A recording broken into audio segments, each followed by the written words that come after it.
Hello दोस्तों। आज हम आपको बता दें कि अंग्रेजों के समय में एक ऐसा दौर भी आया था जब अंग्रेजों ने औरंगजेब को ललकारा था।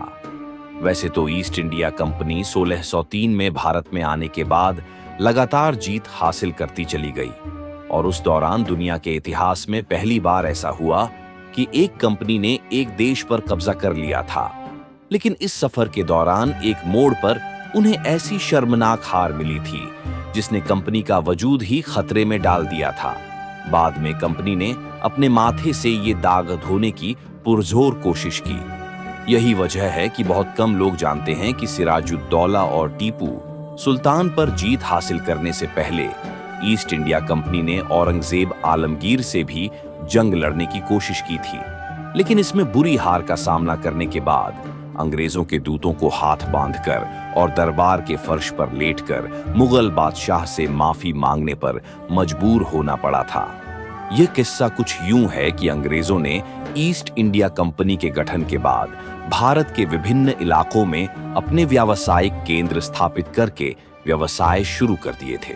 इन इलाकों में भारत के पश्चिमी तट पर सूरत, बंबई और पूर्व में मद्रास और कलकत्ता से 20 मील दूर गंगा नदी पर स्थित बंदरगाह हुगली और कासिम बाजार अहम थे।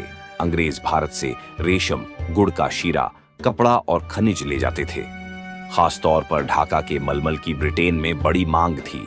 अंग्रेजों के व्यापार पर टैक्स नहीं लगाया जाता था, बल्कि उनके कुल सामान की कीमत का 3.5% वसूल कर लिया जाता था।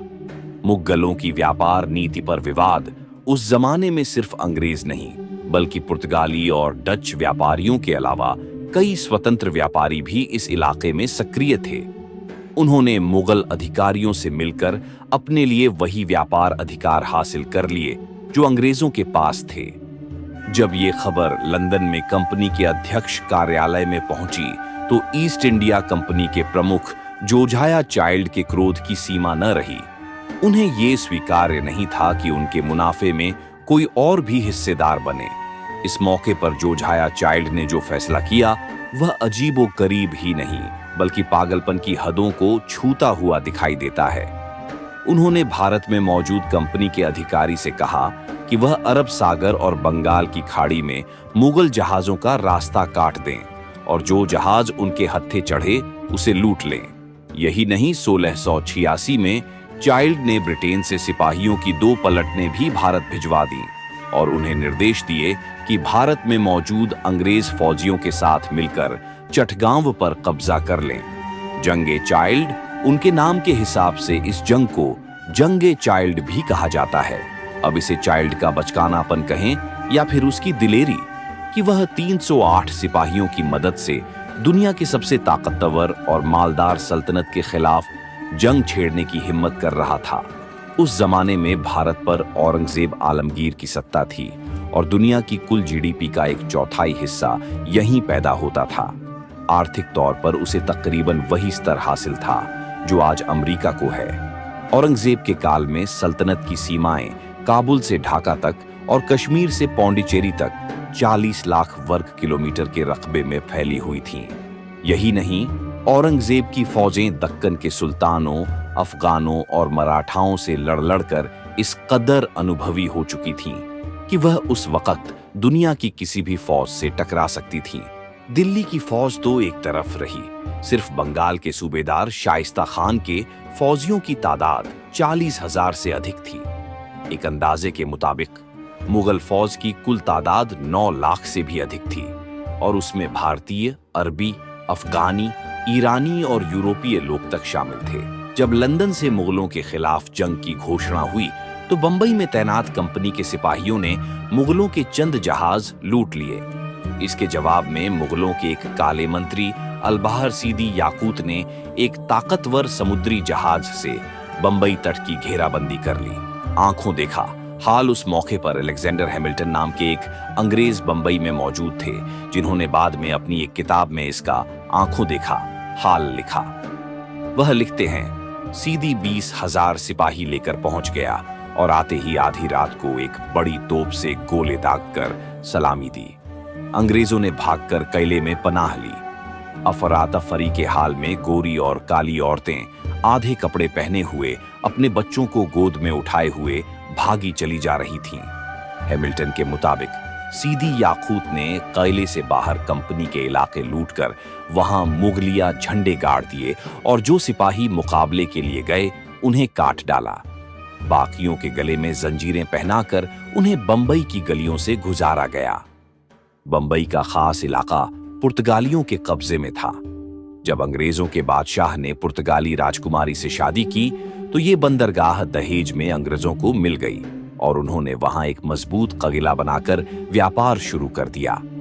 14 महीने तक घेराबंदी धीरे धीरे न सिर्फ समुद्र पार से अंग्रेज व्यापारी, सिपाही, पादरी, वास्तुकार और दूसरे हुनरमंद यहां आकर आबाद होने लगे, बल्कि बहुत से भारतीय यहां रहने लगे और शहर की आबादी तेजी से फैलने लगी। यही आबादी भागकर किले में पनाह लिए हुए थी और किला सीदी याकूत की घेराबंदी में था।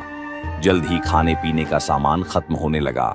दूसरी तरफ बीमारियों ने हल्ला बोल दिया और किले में मौजूद अंग्रेज बंबई के मौसम का शिकार होकर एक के बाद एक मरने लगे। ऐसे में कंपनी के कुछ कर्मचारी चुपके से भाग निकलते और सीधे जाकर सीदी याकूत से जा मिलते थे। हैमिल्टन के मुताबिक उनमें से कई धर्म बदलकर मुसलमान हो गए। सीदी अगर चाहते तो हमला करके किले पर कब्जा कर सकते थे, लेकिन उन्हें उम्मीद थी कि जल्द ही किला पके हुए आम की तरह खुद ही उनकी झोली में आ गिरेगा, इसलिए उन्होंने दूर से ही गोलाबारी करना जारी रखा। ऐसी ही स्थिति देश के पूर्व में भी हुई, जहां बंगाल के सूबेदार शाइस्ता खान के दस्तों ने हुगली में ईस्ट इंडिया कंपनी के किले को घेर लिया और आवाजाही के सभी रास्ते बंद कर दिए। बंगाल की घेराबंदी तो जल्द खत्म हो गई और दोनों पक्षों ने सुलह कर ली, लेकिन बंबई में ये सिलसिला 15 महीनों तक चलता रहा।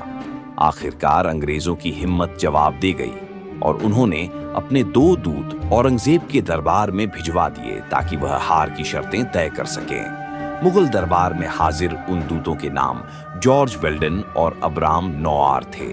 ये कई महीनों की कोशिशों के बाद आखिर सितंबर 1690 को आखिरी ताकतवर मुगल बादशाह औरंगजेब आलमगीर के दरबार तक पहुंचने में कामयाब हो गए।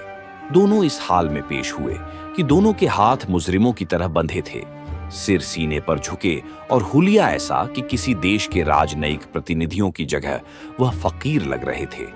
दोनों दूत मुगल शहंशाह के तख्त के करीब पहुंचे तो उन्हें फर्श पर लेटने का हुक्म दिया गया।